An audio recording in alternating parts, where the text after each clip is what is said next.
So, if I'm tracking the central argument of this source material correctly, we are essentially being told that a text one that's been read for, over a millennium as this strict theological manual for how to properly worship and appease a deity is fundamentally not about religion at all. Right. Not in the traditional sense, anyway. Yeah, I mean, the assertion here is that it's actually a rigid, almost like an engineering-level blueprint for social and economic infrastructure.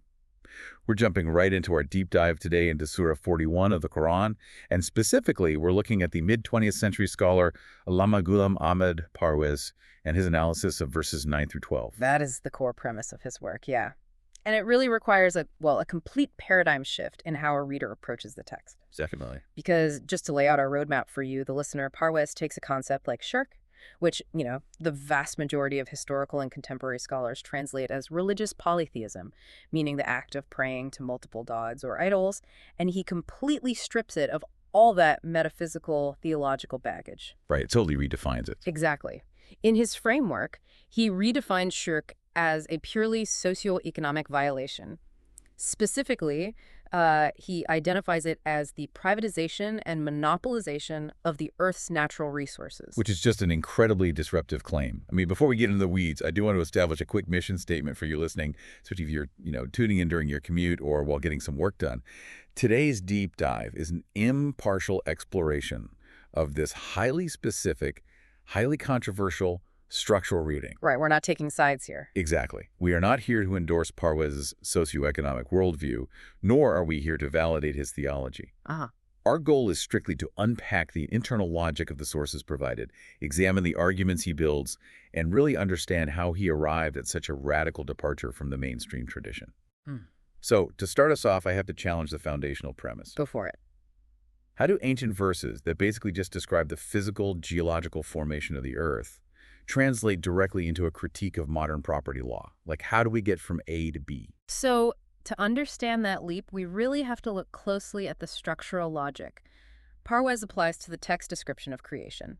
He focuses on the verses that explicitly state the physical universe, including our planet, didn't just magically pop into existence in a finished habitable state. Right, it wasn't just an instant poof and there's a planet. Exactly. The text describes a process of evolution through distinct stages, moving from a primordial, gaseous, or nebular state into a solid, life-sustaining environment over these massive epochs of time. Okay. And Parvez argues that the text is highlighting a very specific point here. This immense, complex, life-sustaining system was designed, calibrated, and put into motion long before human beings ever arrived on the scene. So the infrastructure predates us. Entirely. It's described as a universal infrastructure built by an entity the text calls Rabbul Alamin, which translates roughly to the universal sustainer or the nourisher of all systems. Okay, I follow the timeline. The planet is formed, the topsoil is generated, the atmosphere becomes breathable, and then humans finally show up. But how does that equal a mandate against, say, owning a piece of land? The argument rests on the concept of universal provision. If an infrastructure like the Earth's ecosystems, its water tables, its mineral deposits, if that was created universally for the sustenance of all humanity by a singular creator, then claiming exclusive, permanent private ownership over those resources disrupts the rational order of that entire system. Oh, I see. Because we didn't build it. Right. Parvez's logic dictates that because humans had absolutely zero input in creating the fundamental hardware of the planet, drawing a line in the dirt and claiming exclusive ownership is functionally equivalent to claiming you are a co-creator of the universe. Wow. So going back to his redefinition of shirk, which traditionally means like setting up partners with God. Yes. Under this socio-economic lens, shirk happens the moment a human being, or I guess a modern corporation for that matter, legally claims to be the ultimate owner of a mountain, a river, or a massive tract of land. Yeah. By doing so, they're inserting themselves into a space of authority that supposedly belongs solely to the universal system. Precisely. They are acting as a partner to the creator, not in a spiritual sense, but in a very real economic sense. That is a staggering way to view property law. It essentially frames the act of planting a flag and saying, this is mine forever, not as, a foundational right of civilization, but as an act of structural rebellion. Yeah, that's exactly what he's arguing.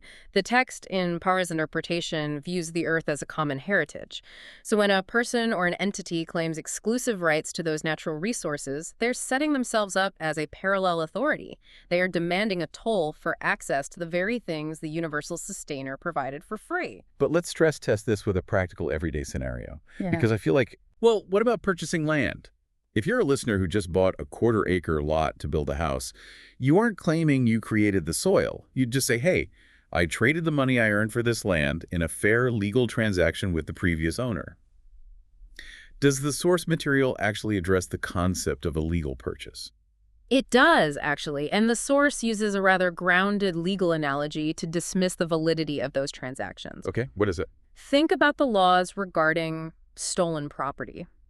If you purchase a vehicle from someone and you pay a fair market price, but it later turns out that the vehicle was stolen 3 owners ago, your purchase doesn't magically legitimize your ownership. Oh, right. The cops still take the car. Exactly. In the eyes of the law, you are in possession of stolen goods, and the vehicle must be returned to its rightful owner. Parwes applies this exact legal logic to the Earth itself. Because no human originally manufactured the planet. Precisely. His argument is that the very first person in human history who put a fence around a piece of land and claimed exclusive private ownership fundamentally stole it from the common heritage of humanity. Wow. Therefore, every subsequent sale, inheritance, deed transfer, or royal land grant over the last several thousand years is merely the passing around of stolen property. So a contract doesn't fix it? According to this framework, no. You cannot legitimize a foundational structural theft simply by writing a legal contract for it centuries later. So to view this impartially, Parwes's reading suggests that inheriting a massive feudal estate, or I guess a family fortune built on land ownership, isn't some divine blessing or a reward for good business sense.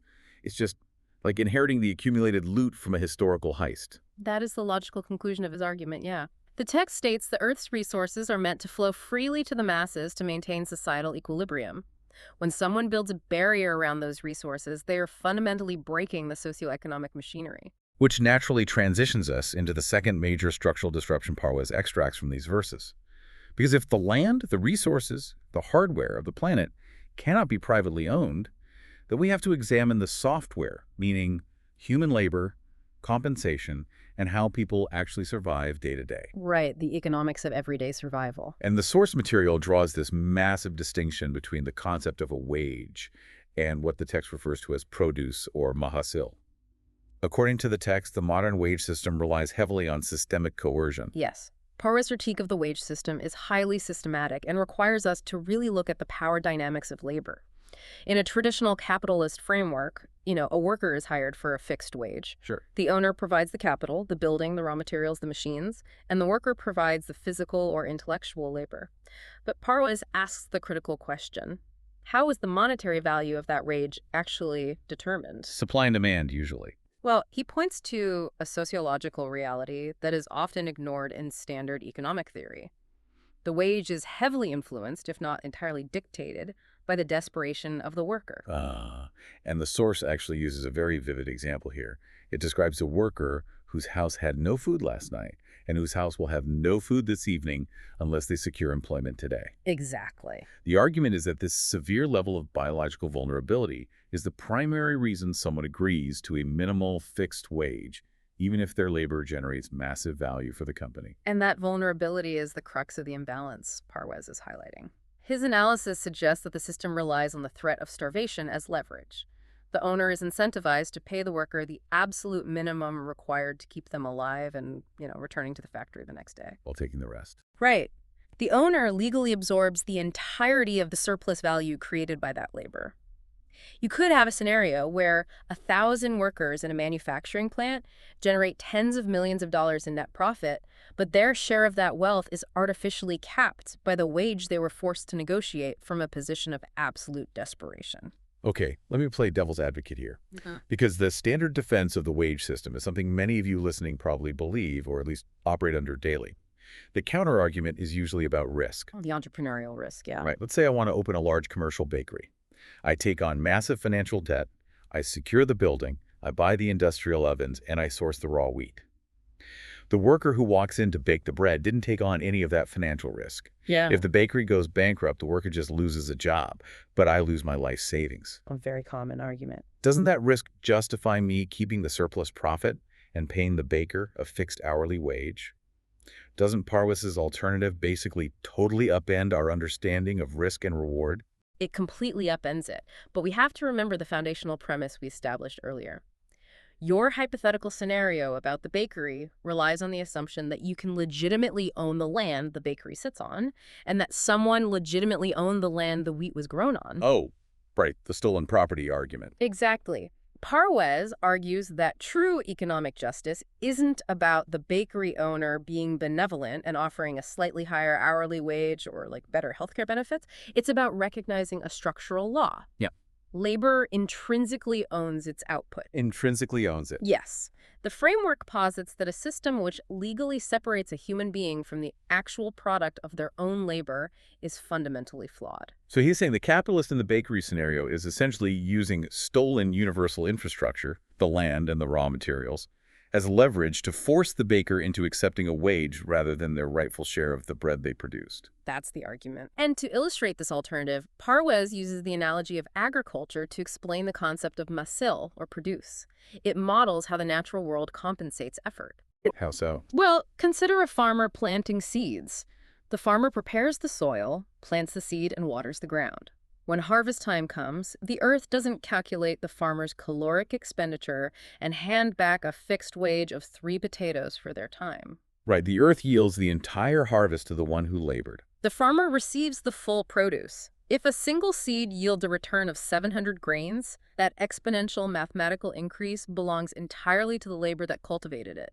Parwes argues that the natural law of the universe compensates effort with the full resulting output, not a flat negotiated hourly rate. That makes sense. Therefore, when a modern economic system demands that the laborer surrender the harvest in exchange for a daily stipend, it is an artificial construct violating the natural economic law. This reframes the entire concept of human employment. Under this Mahasil framework, human beings are no longer classified as hired hands or human resources to be managed as expenses. No, not at all. They are structurally elevated to stakeholders in the socio-economic machinery. Every person who contributes labor is entitled to the mathematically proportional outcome of that specific labor. Which means if we impartially analyze the implications of Parwes's reading, combining these two concepts, that the Earth's natural infrastructure cannot be privately owned and that labor must retain the full value of its produce, it attempts to intellectually dismantle the philosophical foundations of both historical feudalism and modern corporate capitalism simultaneously. That is a massive paradigm shift. And the source material actually goes even further to critique the existing power structures by analyzing the sheer scale of the free infrastructure provided by the universe. There's a whole section where Parwes focuses specifically on the Earth's water cycle to demonstrate the absurdity of humans attempting to privatize the mechanisms of survival. Oh, the water cycle serves as Parwes's ultimate example of a universally provided, free public utility. He breaks down the mechanics of it almost like a civil engineering project to highlight the disparity between universal provision and human hoarding. This part of his analysis is fascinating. He starts with the basic biological problem. Human beings, and the agriculture we rely on, are entirely dependent on fresh water. But we live on a planet covered predominantly by oceans, which are highly toxic to our survival. Right, salt water. Yeah, if you drink seawater, your kidneys fail. If you irrigate a crop field with salt water, you salt the earth, the crops burn, and nothing grows there for a generation. So the question arises, how does a land-based, freshwater-dependent species survive in that environment? Parwes points out the staggering mechanics of the natural desalination plant. The sun. Exactly. The sun provides an incomprehensible amount of thermal energy, daily energy, that no government had to budget for and no corporation had to invent or maintain. This heat evaporates the ocean water, leaving all the heavy salts, minerals, and toxins behind. It's basically a giant still. Yes. The result is pure distilled water rising into the atmosphere in the form of vapor. And as the source points out, if you or I go to a pharmacy right now to buy a tiny sterile vial of distilled water for a medical device, it costs money. It requires factories, plastic manufacturing, shipping, and a whole industrial supply chain. And taxes, overhead. Right. But the universe is performing this exact chemical distillation process on a scale of billions of tons every single day, entirely for free. And the engineering marvel doesn't stop at distillation. Once the water is purified in the atmosphere, it needs to be transported. Atmospheric wines, another entirely free, universally provided transport mechanism, carry these massive clouds of fresh water thousands of miles over the land masses. Like free shipping? Exactly. They reach specific geographical zones where the temperature naturally drops, causing the clouds to condense and release the fresh water exactly where it is needed to sustain forests, agriculture, and human populations. Even the timing and distribution are managed. I mean, if the clouds just dumped all their water at once, it would cause catastrophic flash flooding, wash away the topsoil, and then leave the land in a drought for the rest of the year. Which would be disastrous. Right. But instead, the system drops a significant portion of this water as snow on high mountain peaks. Parwas uses a very modern term for this, calling the mountains natural cold storage or reservoirs. Yes, the snow freezes. And then slowly, gradually melts over the warmer spring and summer months. This provides a steady, continuous flow of fresh water through rivers and streams precisely during the agricultural growing season when crops need it most. By breaking down the physics and logistics of the water cycle, Parwas connects this empirical reality back to his socio-economic critique. Modern governments and multinational corporations spend trillions of dollars annually attempting to replicate even a fraction of this water supply system. Dams, pipes. Right. They build massive concrete dams, incredibly energy-intensive desalination plants, and thousands of miles of pipelines. Yet, the foundational planetary scale system was provided entirely free of charge by the universal sustainer. Which leads to his central critique of power structures.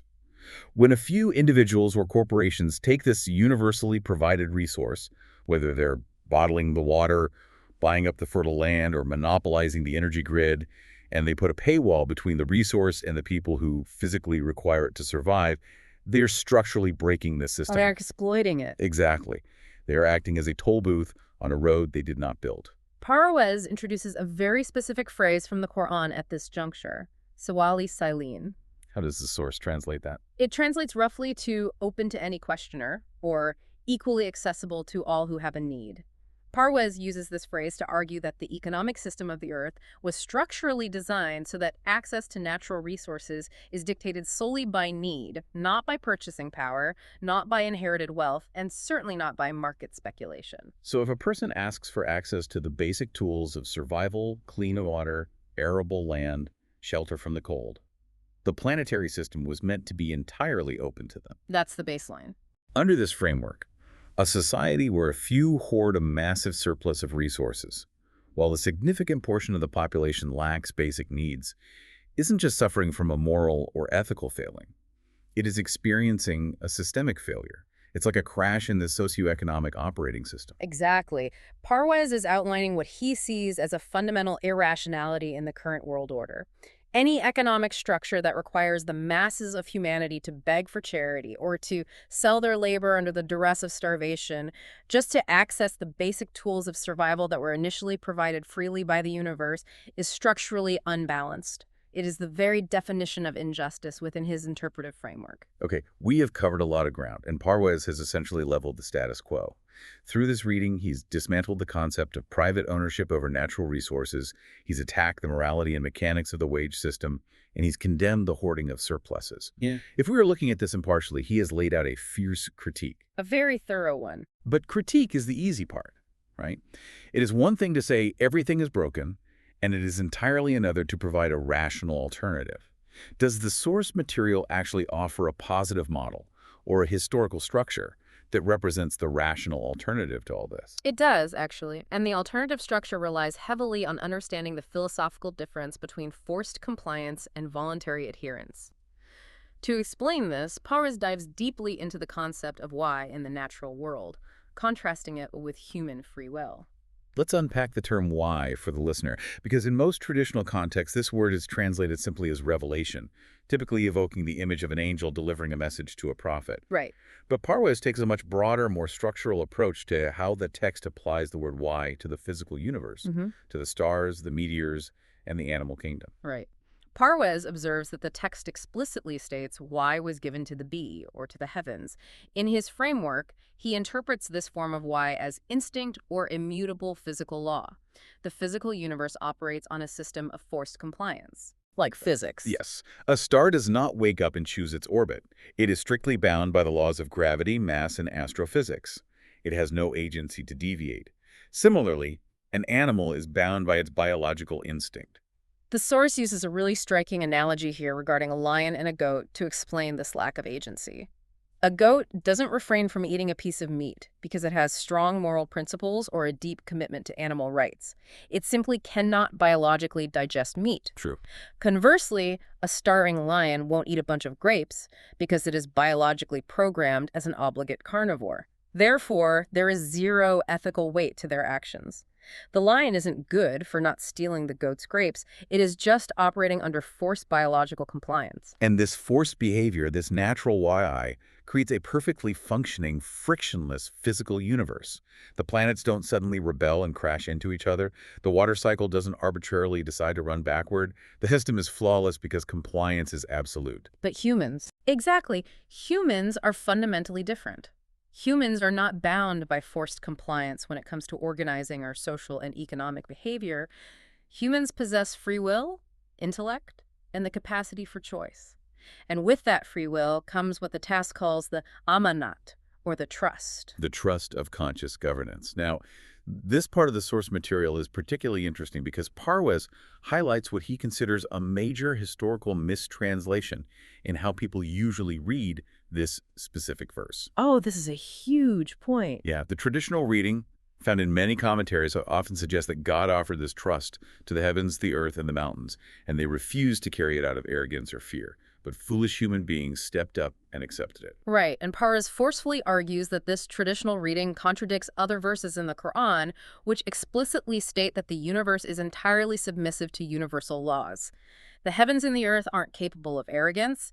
They don't have the ego required to defy a command. Because they're bound by weight? Exactly. So Parwes corrects the translation based on his structural logic. The physical universe didn't refuse to take the trust, they refused to betray it.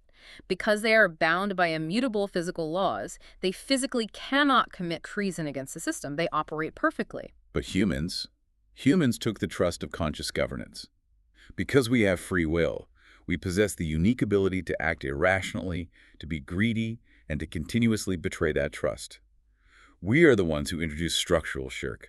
We are the ones who hoard the water, draw lines in the dirt, and leverage starvation to pay minimum wages. Which brings us directly to the rational alternative Parwes presents. If humans cannot be forced into compliance like the stars, how do we achieve that perfect equilibrium? The answer, according to his reading, is ita'at. Ita'at, another term that requires some careful unpacking because it is often translated simply as obedience. Parwes emphasizes that in this context, Ayat is not blind obedience to a dictator, a king, or a cleric. And it is certainly not forced compliance like a physical law of gravity. He traces the Arabic root of the word, which implies a voluntary, friction-free alignment. Friction-free? Yes. It is the conscious, willing alignment of a human society with a demonstrably just legal and economic framework.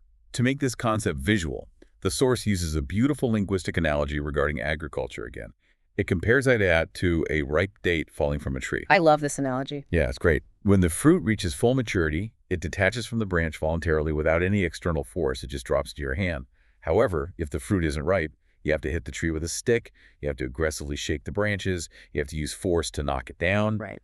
Parwes argues that knocking the fruit down with a stick is not Ayat. Ayat is the fruit falling voluntarily because the conditions are perfectly right. This is a profound moment to pause and ask you, the listener, to consider our modern legal and social systems. If we're honest, most compliance in modern society is based entirely on the stick.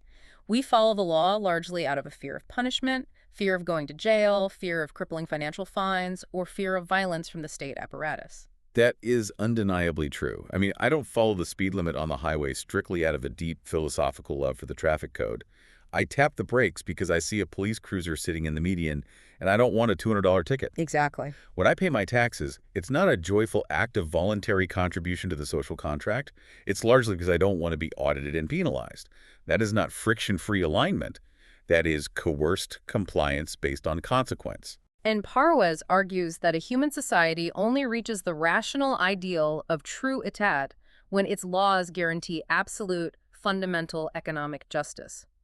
The sociological premise here is that if a socio-economic system is intelligently designed so that every single person functions as a stakeholder, receiving the full mathematical value of their labor and having unimpeded access to the natural resources necessary for survival, then the laws of that society will be followed voluntarily. Because the system is actually working for them rather than extracting from them. Exactly. When a system is structurally just, there is no internal resentment among the populace. There is no desperate urge to find legal loopholes, to evade taxes, to engage in petty theft, or to hoard resources for the winter because the fundamental fear of starvation and deprivation has been entirely eliminated by the structure itself. It's all provided for. Right. True etat means complying with the law without even a trace of heaviness or hesitation in your heart, because your intellect recognizes that the system is entirely rational, equitable, and beneficial to your own survival. So to bring all these complex threads together for you listening, by Parwes's reading, Surah 41, verses 9 through 12, is not a theological bedtime story about God making mountains and clouds just to show off divine power to primitive humans. It is a fully integrated, radically egalitarian socioeconomic system. It operates as a blueprint connecting the macro behavior of the universe to the micro behavior of human society. The physical universe functions flawlessly because it adheres strictly to its operational code. The way A. Yes. Parwes notes the verses regarding meteors burning up in the Earth's atmosphere. He points out that this isn't just empty, dead space. It's a meticulously designed protective canopy. Millions of tons of space debris hit the upper atmosphere constantly, but the friction burns them up into harmless ash, protecting the fragile life below. The physical universe is a system of perfect equilibrium, provision, and protection. And the ultimate argument of the source material is that human society is meant to consciously, rationally design its economic and legal systems to mimic that universal equilibrium. You're supposed to build a society where natural resources are treated as a common, unownable heritage, where human labor is compensated by its true value, its produce, rather than coerced through starvation wages. Yes. And where the legal framework is so inherently protective and just that human compliance becomes as voluntary and natural as a ripe date falling from a tree. It has absolutely nothing to do with supernatural appeasement or ritualistic theology. It has everything to do with organizing human life rationally on this planet. That is the ultimate synthesis of Parwes's deep dive into these verses. He is asserting that humanity has the intellectual capacity and the structural obligation to build an infrastructure of justice that is as reliable, as free, and as universally accessible as the water cycle itself. Which leaves us with one final, provocative thought to consider, and it's something that the source material doesn't explicitly mention, but it's the logical, modern extension of this entire framework. As we sit here today, we are watching billionaires and massive aerospace corporations building rockets with the explicit goal of colonizing Mars, mining asteroids, and expanding human civilization into the solar system. It's happening right now. Right. If we take Parwes's framework seriously, that the fundamental law of the universe is that natural, life-sustaining infrastructure cannot be privatized. What happens when we leave Earth? Are we about to export our structural shook to the cosmos? Oh, wow. Will the very first corporation to draw a line in the Martian dirt, claiming exclusive mineral rights and setting up a system of starvation wages for off-world miners, be committing the ultimate act of cosmic rebellion? Or do we finally use the blank slate of space to build an economy that actually aligns with the equilibrium of the universe from day one? That is the true test of human free will. If we carry the broken software of hoarding and coercion to a new planet, we will simply replicate the same systemic failures on a multiplanetary scale. The universe provides the blueprint. Whether we choose to follow it out there is entirely up to us.